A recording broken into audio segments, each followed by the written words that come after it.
Hey everyone, and welcome back to another video. Today I'm going to be showing you how to use Auto-Animate in Adobe XD to create a to-do list app where users can cross off and reorder items. Okay, so hopping right into XD, I'll show you what I've got so far. So we've got one artboard, which we're going to let's name this To-Do 1. And we've got this title here, things to do. We've got this nice little illustration, which I just picked up from Undraw, which is a great plugin in XD. And then moving down the page, I have this component, which I've just duplicated, 6 times. And so it was super simple to create. I'm gonna recreate it off to the side for you, just in case you're brand new to components. So if you do understand how to do components, then you can skip ahead. So, in order to make this component, what I first did was I created a rectangle and I just rounded the corners by 10, got rid of the border, and then gave it a nice shadow. I set the blur to 10 and I set the opacity to 5 to make it super, super subtle. Then I just added my text item. So line item, if I can type. Then I've centered it in here. I gave it 18 pixels, and then this is the character style I used. That looks pretty good. And then I grouped it together and then did Command K to make it a component. And so to do item, I'm just going to name it to keep track of it there. And then what I'm going to do is come over here to component and click the plus button to add a state. And I'm going to name that state done, because that is what we're going to have it look like whenever someone has tapped on the to do and they're finished with it. So we make sure that we're selected on done. And what we're going to do is make this text a little bit lighter and add a strike through. And then to make it even more obvious that this is a finished to do, we're going to come down to We're going to click into just the background and come down here and set it at a 60% opacity. And this way it's going to look a lot different than the to-dos that are still to be completed. So that is as simple as that. That's how I created this component with these 2 different states. Once it's a component, it lives right here and you can drag it out into any artboard at any time.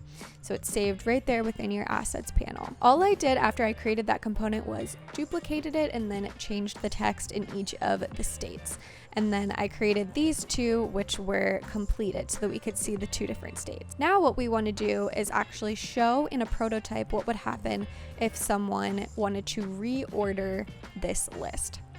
So in order to do that, what we're going to do is duplicate this artboard. We'll just name it To Do 2. And we're just going to change the order. So let's say that this person wanted to make Update Behance their first to do for today. So we're going to click in and reorder this just like that. And so then what we're going to do is hop into prototype mode and click on this one that someone would be clicking and dragging, and we're going to create an interaction with the trigger drag, and auto-animate is good. To do number 2, that's the artboard it's going to auto-animate to, and then easing none, that's good. And so now it's as simple as that, and we're just going to preview what that looks like. So I'm just dragging this up, and there we go. They are able to reorder it.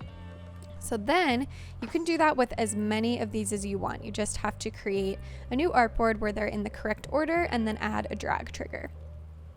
But what if we also wanted, I'm going to go back to design mode. What if we also wanted to be able to check off a to-do?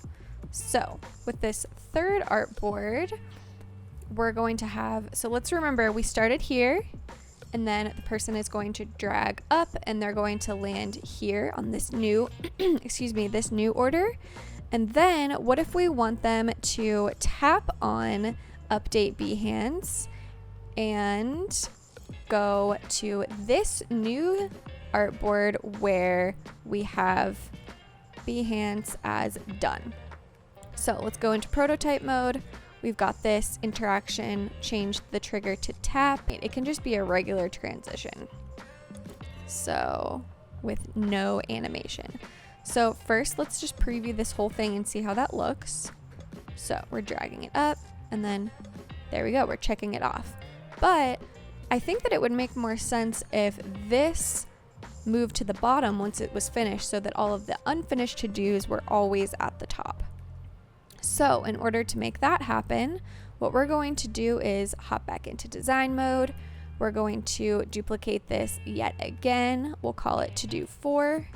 And then we're just going to move this down to the very bottom, and then move these all up. And let's make sure we can hold down Option to see how many pixels are between elements. So 25. So let's make sure that there are 25 here. Perfect. And so then what we want to happen is, once the person clicks and lands on this artboard where it's crossed off, then we want actually a time trigger to happen where, let's say 0.2 seconds, it will auto-animate to this one. And we're gonna do snap and maybe 0.4 seconds. So let's see how this looks. I'm just gonna start from the beginning again. So update Behance, I wanna move that up. Then I finished it, and there we go. It pops down to the bottom. So that is exactly what we wanted to happen. And so you can go through and animate this whole thing, or you can do some cool different things with it with what you just learned about Auto-Animate. But I really hope this was helpful, and I hope that you hop into XD and try this out for yourself. Auto-Animate is such a powerful tool, and so if you have any questions about how to use it or things that you can do with it, pop them below, and maybe I'll make a video about them in the future. Thanks so much for watching, and I'll see you guys next time. Bye!